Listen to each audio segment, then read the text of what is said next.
በስመ አብ ወወልድ ወመንፈስ ቅዱስ አሐዱ አምላክ አሜን። ክርስቶስ ተንሥአ እሙታን በዐቢይ ኃይል ወሥልጣን አሰሮ ለሰይጣን አግዓዞ ለአዳም ሰላም እምይእዜሰ ኮነ ፍስሐ ወሰላም። አንድ አምላክ በሚሆን በአብ በወልድ በመንፈስ ቅዱስ ስም ግንቦት 8 በዚህች ቀን ስንሁት ከሚባል አገር ቅዱስ ዮሐንስ በምስክርነት አረፈ። የዚህም ቅዱስ የአባቱ ስም መቃርስ የእናቱም ስም ሐና ነው። እርሱም የአባቱን በጎች ሲጠብቅ የእግዚአብሔር መልአክ ተገልጦ የብርሃን አክሊልን አሳየው። እነሆ ተጋድሎ ተዘርግቶ በክርስቶስ ስም ለሚጋደል አክሊላት ተዘጋጅተው ሳሉ አንተ ለምን ከዚህ ተቀመጥክ? አሁንም ወደ ሀገረ አትሪብ ሂድ፣ የክብር ባለቤት ስለሆነ ስለ ክርስቶስም ስም ተጋደል አለው። ከዚያም ሰላምታ ሰጥቶት ከእርሱ ዘንድ ሄደ። በዚያም ወቅት ቅዱስ ዮሐንስ ተነሳ፣ እናቱንና አባቱንም ተሰናብቶ ወደ አትሪብ ከተማ ሄደ። መኮንኑንም በወሽባ ቤት አገኘውና በወጣ ጊዜ በፊቱ በክብር ባለቤት በጌታችንና በአምላካችን በመድኃኒታችን በኢየሱስ ክርስቶስ ታመነ። መኮንኑም ለአንድ ወታደር ሰጥቶት ምናልባት ከምክሩ ተመልሶ ቢታዘዝለት አስቦ እንዲያባብለው ወታደሩን አዘዘው። ከዚህ በኋላ መኮንኑ ወደ ሥራ ሄደ። ወታደሩም ቅዱስ ዮሐንስን ወደ ቤቱ ወሰደው። ቅዱሱም ተአምራትን አደረገ። ያ ወታደርም በክብር ባለቤት በጌታችንና በአምላካችን በመድኃኒታችን በኢየሱስ ክርስቶስ አመነ። መኮንኑም በተመለሰ ጊዜ ያ ወታደር በክብር ባለቤት በጌታችንና በአምላካችን በመድኃኒታችን በኢየሱስ ክርስቶስ በመኮንኑ ፊት ታመነ። የሰማዕትነት አክሊልንም ተቀበለ። ከዚህ በኋላም ቅዱስ ዮሐንስን እንዲያሰቃዩት መኮንኑ አዘዘ። በየአይነቱ በሆነ ስቃይም አሰቃዩት። እግዚአብሔርም ያጸናውና ያስታግሰው፣ መልአኩንም ልኮ ቁስሎቹን አድኖ ያለ ጉዳት በደህና ያናሳው ነበር።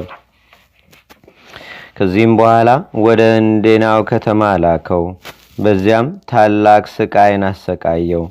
መኮንኑም ማሰቃየቱን በሰለቸ ጊዜ ራሱን በሰይፍ እንዲቆርጡ አዘዘ። የሰማዕትነትንም አክሊል ተቀበለ። የአክፍሲ ዮልዮስም ስጋውን ወስዶ ገነዘው። ወደ ሀገሩ ስንሁትም ላከው። የሀገሩ ሰዎች ሁሉም መጥተው በፍጹም ደስታ ተቀበሉት። ከማይጠንትም ጋር እየዘመሩና እያመሰገኑ በቤተ ክርስቲያን ውስጥ አኖሩት። ከስጋውም ብዙዎች ድንቆይ ተአምራት ተገለጡ።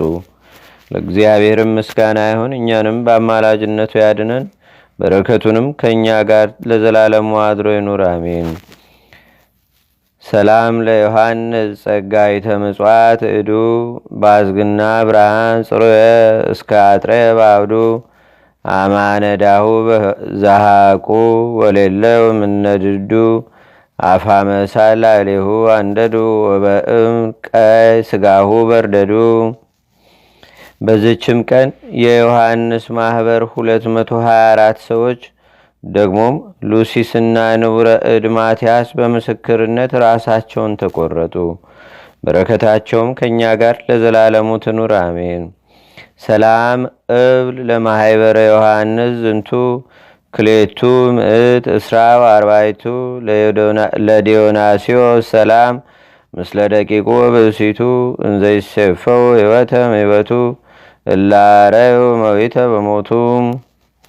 በዚህች ዕለት የክብር ባለቤት ጌታችንና አምላካችን መድኃኒታችን ኢየሱስ ክርስቶስ ከእኛ በነሳው ሥጋ ከአባቱና ከመንፈስ ቅዱስ ጋር ወዳለው የአንድነትም አኗኗር ከሰማያት በላይ ያረገበት ሆነ። እርሱም በረቀቀ ጥበቡ በመከራው በሞቱና በመነሳቱ ሥራውም ከፈጸመ በኋላ 40 ቀን ሲፈጸም በነፋሳት ክንፍ ላይ ሆኖ አረገ። ያን ጊዜ በኪሩቤል ላይ ተቀምጦ ወጣ፣ በነፋሳትም ክንፎች ላይ ሆኖ ወጣ። በነፋሳትም ክንፎች ላይ ሆኖ ወጣ ያለው የቅዱስ ዳዊት ትንቢት ተፈጸመ። በዚህም እርገቱ ለሚያምኑበት በልዕልና ወደሚኖሩበት የሚያርጉ መሆናቸው ተረጋገጠም። ራስ ባለበት ሕዋሳት ሊኖሩ ይገባልና። አዳም አስቀድሞ በምድራዊ ርስቶች በሲኦልም እንደኖረ መኖርንም እንደቀደመ እንዲሁ ዳግማዊ አዳም ጌታም በመንግሥተ ሰማያት ርስትን መኖርን ቀደመ። የክብር ባለቤት ጌታችንና አምላካችን መድኃኒታችን ኢየሱስ ክርስቶስም እርገቱን ከትንሣኤው አከታትሎ ወዲያውኑ አላደረገም። መናፍቃን እርገቱ ምትሃት ናት ብለውም እንዳያስቡ። ጌታችንም በረቀቀ ጥበቡ የደቀ መዛሙርቱን ተሸብሮ የነበረ ልቦናቸውንም እያጽናናና መነሳቱንም እያስረዳቸው ከትንሣኤው በኋላ 40 ቀን ኖረ። በጌታችንም እርገት የዳንኤል ትንቢት ተፈጸመ። እንዲህ የሚል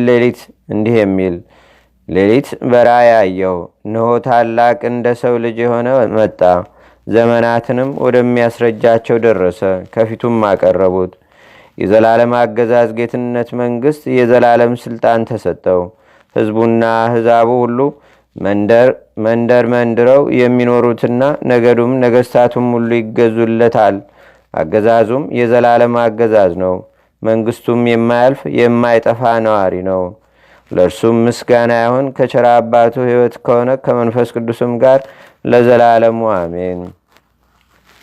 ሰላም ለእርገትከ መንገለ ዛቡከ ታይካ ከመብሴ ጸብ ዘይገብ ዘምስለ ብዙ ምህርካ ኢየሱስ ክርስቶስ ቁርባና ሀዲ ፋሲካ አጽር በቅብከ ለነፍሴ ሳይካ ወጽልመተ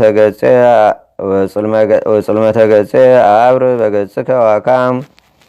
ሰላም ለእርገትከ በስባተ መዝሙር ወመሰንቆ ኃይለ ሰማያት ባድለቅልቆ በመንግሥትከ እግዚኦ ለዘሞዋ ታረፍቆ እትፌሳ በእርገትከ ሃልየ ጽርቆ ከመበርዴሁ ይትፌሳ ዘያረብህ ወርቆ ህየንተ አዳም ተከርነ ምራሃዘን ወምንዳቤ ስነዚያሁ አዲጎ ዘይሃቱ እምክርስቲሎቤ እንዘይገብር ዮም ስጋዚያነ ግልባቤ በቃለ መዝሙር በከመዳዊት ይቤ እግዚአብሔር አርገ በሐዋዝ ይባቤ።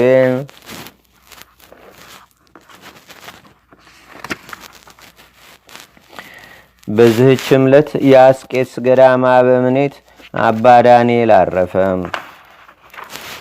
ይህም ቅዱስ እውነተኛ ንጹሕ ፍጹም ነው። ዜናው በሁሉ ቦታ በተሰማ ጊዜ ሹመት ያላት አንስጣሲያ የመኳንንቶችን ልብስ ለብሳ ወደ እርሱ መጥታ ከእርሱ መነኮሰች። በእርሱ አቅራቢያም 28 ዓመት በበዓት ውስጥ ኖረች። እርሷ ሴት እንደሆነችም ማንም አላወቀም። ይህም ቅዱስ ስሙ አውሎጊስ የሚባለውን ሰው አየው። ይህም አውሎጊስ የወፍጮ ድንጋይ እየወጠረ ለግርሽ እየሸጠ ሁልጊዜ በመጠኑ እየተመገበ ድሆችንና ጦም አዳሪዎችን ይመግባቸዋል። የተረፈውንም ፍርፋሬ ለውሾች ይጥላል። ለነገ ብሎ ምንም አያሳድርም። አባ ዳንኤልም ይህን መልካም ሥራውን አይቶ በእርሱ ደስ አለው፣ እጅግም አማረው። ለአውሎጊስም የዚህን ዓለም ብልጽግና እንዲሰጠውና ለድሆች የሚመጸውተው እንዲጨምርለት ወደ እግዚአብሔርም ለመነ።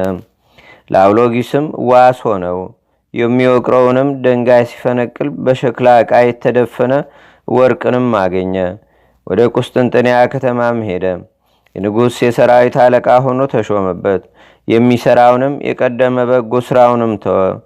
አባ ዳንኤልም ስለ እርሱ ሰምቶ ወደ እርሱ በሄደ ጊዜ የንጉሥ ሰራዊት አለቃ ሆኖ በፈረስ ላይም ተቀምጦ ብዙ ሰራዊት አጅቦት፣ እርሱም በትዕቢት ተመልቶ የቀድሞ በጎ ሥራውንና ለድሃ መመጽወቱንም ትቶ አገኘው።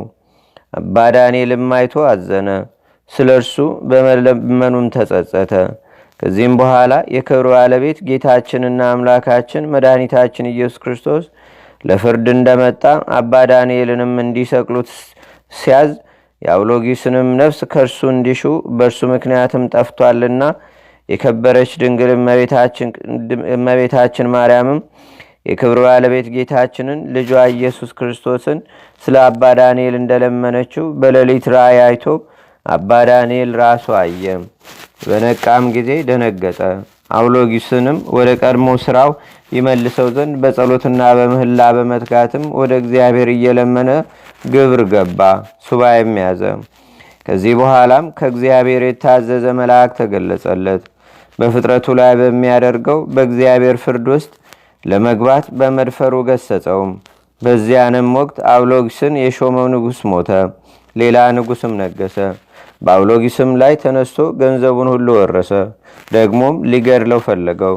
አውሎጊስም ነፍሱን ለማዳን ከንጉሥ ሸሽቶ ወደ አገሩ ደረሰ። እንደ ቀድሞውም ድንጋይ ይወቅር ጀመረ። አባ ዳንኤልም ወደ እርሱ ተመልሶ ስለ እርሱ ያየውን ሁሉ ስለ እርሱም እንደሰቀሉትና ነፍሱንም ከእርሱ እንደፈለጉ ነገረው። በዚህ በአባ ዳንኤልም የትንቢት መንፈስ አድሮበት ነበር። ከእርሱም ብዙ ታላላቅ ታምራት ተገለጠ። መናፍቃን አርዮሳውያንም ከቀናች ሃይማኖት ሊያወጡት በፈለጉ ጊዜ እንቢ አለ። ያችንም የክህደት ደብዳቤ ተቀብሎ ቆራረጣት። የአርዮሳዊ ንጉሥ ወታደርም ይዞ ብዙ ስቃይን አሰቃየው። በአንዲት ዕለትም ቅዱሳት ደናግል ወደሚኖሩበት ወደ ሲያት ገዳማ አባ ዳንኤልን ተመስሎ ሽፍታ ገባ። ደናግሉም በደስታ ተቀብለው እግሮቹን አጠቡ። እነርሱም አባ ዳንኤል እንደሆነ አምነው የወንበዴውን የእግር ጣቢ ውሃ በረከቱንም ለማግኘት በላያቸው ላይ ረጩት። በዚያም አንድ ዓይኗ የታወረች ነበረች። ውሃው በነካትም ጊዜ ዓይኗ በርቶላት አየች። ወንበዴውም አይቶ ደነገጠ፣ ስራውንም ገለጠ። ንስሐ ገብቶም መነኮሰ። በበጎ ገድልም ሁሉ ተጠምዶ እግዚአብሔርንም አገለገለው። ጌታችንም ከዚህ ዓለም ድካም ሊያሳርፈው በወደደ ጊዜ መልአኩን ልኮለት ከዓለም የሚመጣበትንም ጊዜ አስረዳው። መነኮሳቱንም ሰብስቦ በበጎ ሥራ እንዲጸኑ አዘዛቸው፣ አጽናናቸውም፣ አረጋጋቸውም። ከዚህም በኋላ በሰላም አረፈ። ለእግዚአብሔርም ምስጋና ይሁን። እኛንም በዚህ ጻድቅ ጸሎት ይማረን፣ በረከቱም ትድረሰን ለዘላለሙ አሜን። ሰላም ለዳንኤል እንዘ የአውድ ጥበቡ ሰላም ለዳንኤል እንዘ የአውድ ጥቧ ዜና ሃይሮያን ሰብ ዘአስተጋባ ዘየአቢ ክብረ እምነቀደምቱ አድማ እስከ ፈያታይ በስሙ ሀበ ደብረ ሲሃት ቧ በምህፃበ እግሩ ብርሃነ ለውር ዘቀባ። በዝችም ቀን የከበረ ታጋይ መክሲሞስ ምስክር ሆኖ አረፈ። በረከቱም ከእኛ ጋር ለዘላለሙ ትኑር አሜን።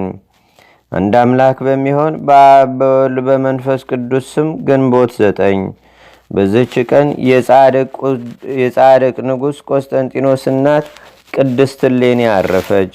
በዝች ዕለት የበይደርና የስልዋኖስ መታሰቢያቸው ነው። ለእግዚአብሔርም ምስጋና ይሁን። እኛንም በቅዱሳን መላእክት፣ ጻድቃን፣ ሰማዕታት፣ ደናግል፣ መነኮሳት፣ አበው ቀደምት ይልቁንም በሁለት ወገን ድንግል በምትሆን በእመቤታችን በቅድስተ ቅዱሳን በድንግል ማርያም ረድኤትና በረከት አማላጅነቷም በአገራችን በኢትዮጵያ በሕዝበ ክርስቲያኑ ሁሉ ላይ ለዘላለሙ አድሮ ይኑር አሜን። ዛቅረብኩ ማሌታ ዘኪራ ይላፈ ለተጠምዱከ ዘልፈ ለላነብ ተወከብ ዘንዴቴ መጽሐፈ እንተረሰይከ እግዚኦ ጸሪቀ መለት ወክበ ምላቡ ውላን ዘተርፈ ነቢያት፣ ቅዱሳን፣ ሐዋርያት፣ ሰባኪያን፣ ሰማዕታት፣ ጻድቃን፣ ደናግል፣ አዲ ወመነኮሳት ሄራን ባርኩ ባርኮ ጉባኤ ዛቲ መካን እስከ አረጋዊ ሊቅ ኑስ ሕፃን ለዘጻፎ በክርታስ ወለዛ ጻፎ ዘይደርስ ለዛ አንበቦ ለዘተርጎሞ በልሳን አዲስ ወለዘሰማ ቃሎ በዝነ መንፈስ በጸሎተሙ ማርያም አራቂተ ኩሉም ባይ ስቡረ ማረነ ኢየሱስ ክርስቶስ አቡነ ዘበሰማያት